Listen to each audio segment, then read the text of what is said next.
All right, this is it. Time to paint. We're gonna do Gryph Hound Orange. Yep. Remember one of the mighty 280s here? This is the color we're going for. Okay. Let's go ahead first. So we primered it all. Looks nice. And it's got some splatters on it from the accidental overspray. No problem. That doesn't matter. Okay, and then this guy. Handrails still on. Oh, there's one that's got. Okay, that guy's got to go back in. Okay. All right, then. What? We can deal with you later. Okay. Anyways, that'll be fine. All right, now we got to do first. We're gonna take the old one. All right. And as always, we've got, this is 91% alcohol. This is distilled water, and we've got a pool noodle, which you must have. Go ahead and paint without it. See what happens. So, let's go ahead and open this guy up and let's stir him first. Stir him. Yep. Let's stir him up. Ain't much left in this one, so we got to stir him up good. All right. Okay. And we got our extra towel. What we got here is a paper towel folded in half. So we got 2 layers there. All right, now we got this guy. Let's lock him down. With these, you have to make sure that they are actually shut. We'll shake them up. All right, we now have, we got them shook up. Into the pool noodle it goes. That will prevent him from tipping over and spilling, which will happen if you don't do that. So let's open them. Now these, you can take paint from the bottom and you can wipe it off in the little tongue here, and then you can go to that paint to get some. Okay, my brush is clean. I'm using a big one on this, but I do have also a little one too, but I'm gonna use a big one for most of it. All right, so let's dip in the still water. Very nice. Ready to roll. Let's go ahead on with this guy first. So let's get some paint, huh? Shall we? Get some paint. Maybe a little extra. See, on the tongue here. You do that. Okay, you hold that paint for later. All right, let's go ahead. Let's hit him on the roof. Yeah. This is contrast paint now. So it has a special effect. You're not supposed to keep stroking over it all the time because it's got a special effect to it. So you want to get it on here kind of nice and watery, and then let it do its thing.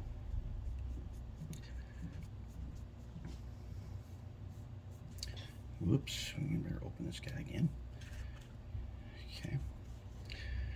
And I don't want to get too much paint on this grill, just a little bit, because the grill here, we're going to do something to that to make it really stand out good later.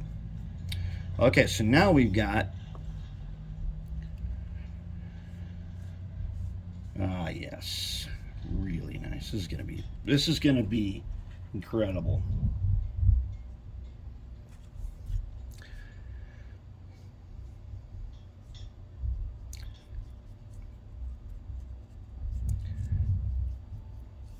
I don't want to get too much in these grills here, just a tiny bit, because I want to add a special effect to it later. But I'll just do a little bit in there, that's fine. Citadel paint is much finer paint than you are normally used to in your acrylics.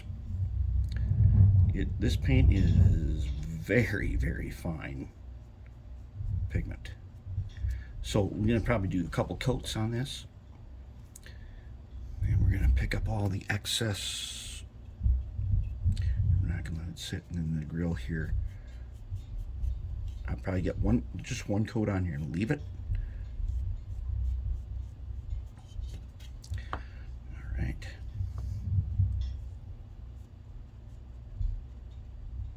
Looking very Very good. Okay, let's get a little water on the brush.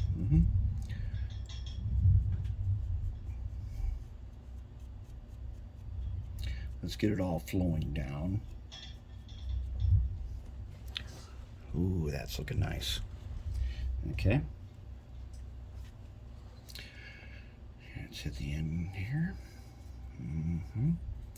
We've got our grab irons in there that we made a little while back. And they're primered. I think what we're going to end up doing is we're going to do what's called a layer, and we'll make the grab irons probably yellow. Something like that. Okay, let's get a little more water. And you can use water to go back on stuff. Kind of wash it a little bit. Okay. Let's see. Let's take a look at our end here. That's looking pretty good. And I don't mind having a little bleached effect, which means not doing too many coats. So we don't want to do too many coats because I kind of like the little bleached effect. Okay, so then let's get under here. I should probably get a 675 block to do this, and I might do that. Let's get the cab. All right. Let's pay attention to what we're doing also, because I don't want too much running there. The contrast effect will be huge if you leave it running. And sometimes that's a good thing, sometimes it's not a good thing. So we're going to try to get that, and we'll just spread it somewhere. It doesn't really matter where. We'll just spread it. Oh, there's a train coming.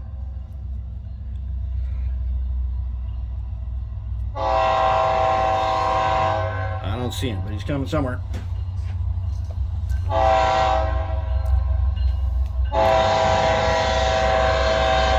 He must be pretty close because he's getting really loud. Holy crap, he's getting loud.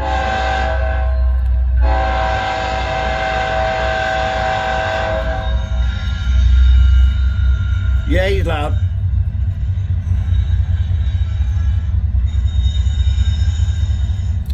I did put a brake wheel on here. Now, it may not be the right brake wheel, but it doesn't really matter.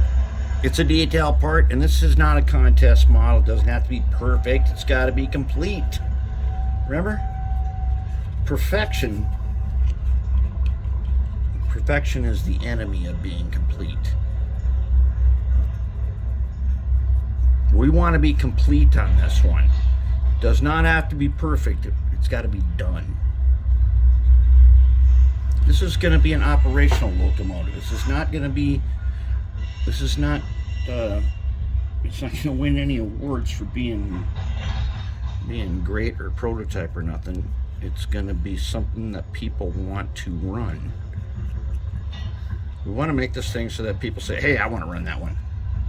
Can I have the RS-11 in the op session? That's what we want.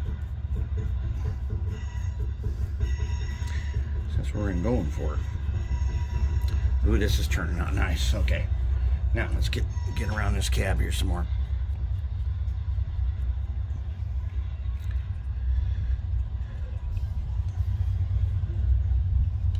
Okay, let's put this guy down here. And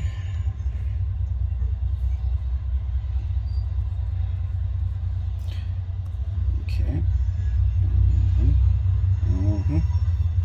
Now,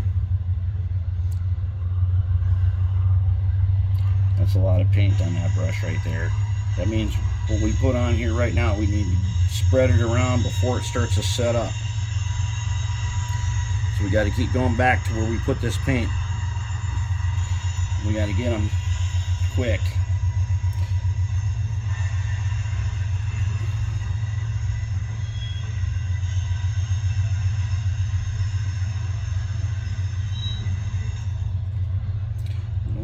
Let them set up too much. You can do this. Hey, note that we're doing this by brush. We're not doing this by airbrush. because you don't need to. You don't need to do everything by airbrush.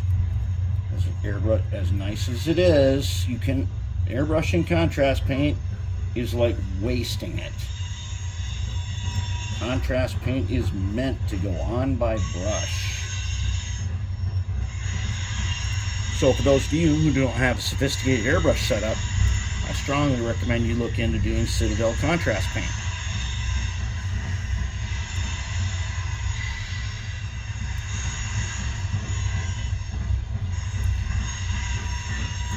Gives you some very cool effect. Very, very cool special effects. Oh man, this is looking so good.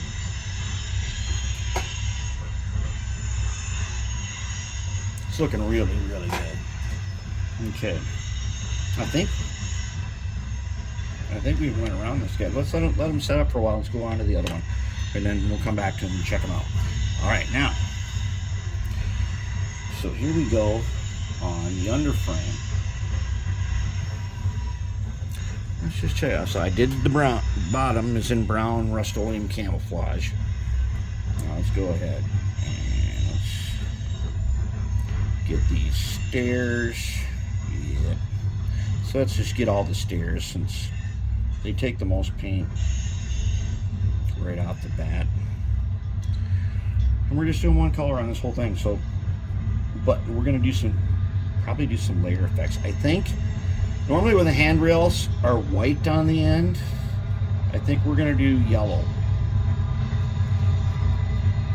This is it's just supposed to be in the 1950s. I think doing yellow on them would make it look better.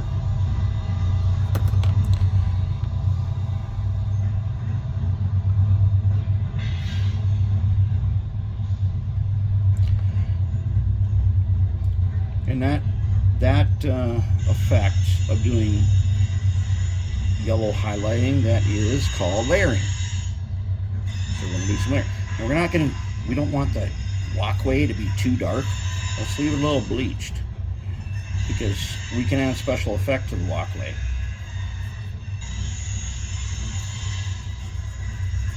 So let's just get them filled in nice and thin and then not put a second coat on them. And let's get these handrails.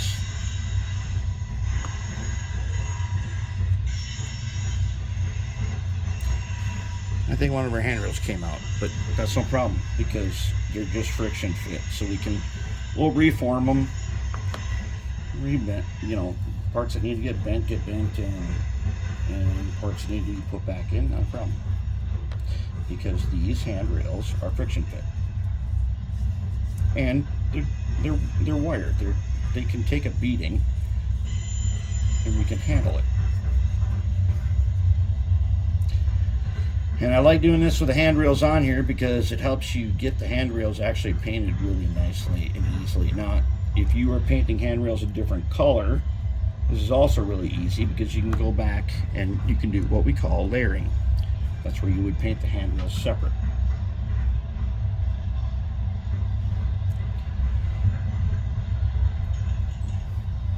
Now, there is one thing that is not prototype for 1957 that I do want to do. Even though it's not a prototype, we're going to try to disguise it so that you don't know. So on the side here, normally on all of our locomotives, because our locomotives are in the future, we put reflectors on there. And I love this special effect of the reflectors. And I want to put those on here. So I'm going to put on some yellow ones.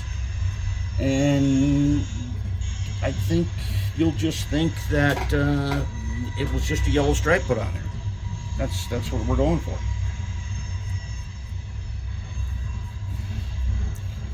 That's what I want. I want you to think there's a yellow stripe on there, but it'll actually be a reflector. And if any light hits it, it's going to reflect. And that's the cool thing that we want to have happen. And, oh yeah, this is looking so good. It's looking...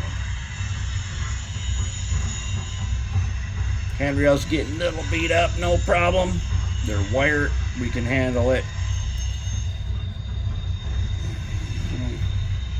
Oh yeah. And our little kick plates in the front, looking good. Our little handrail here, we can definitely layer those and make them look cool.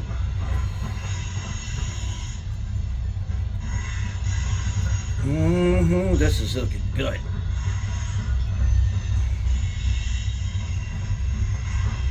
Add a little extra lead up front here, not much, but a tiny bit.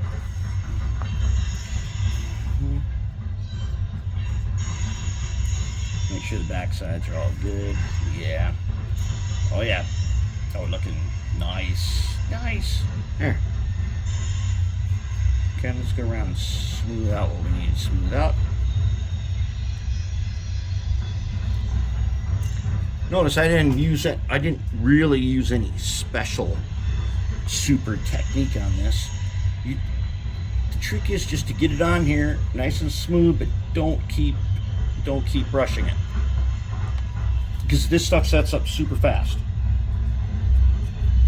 This stuff sets up really fast. There, we got it. That's good on that one. Now let's go back to this guy. He's almost totally dry. And let's see, any spots. I don't get any spots or a spot. Some spots. I may not do a second coat on this, because I kind of like the way it looks right now. And I think we should call it and not try to mess with something that looks good like this. I think we should call it. Looking good.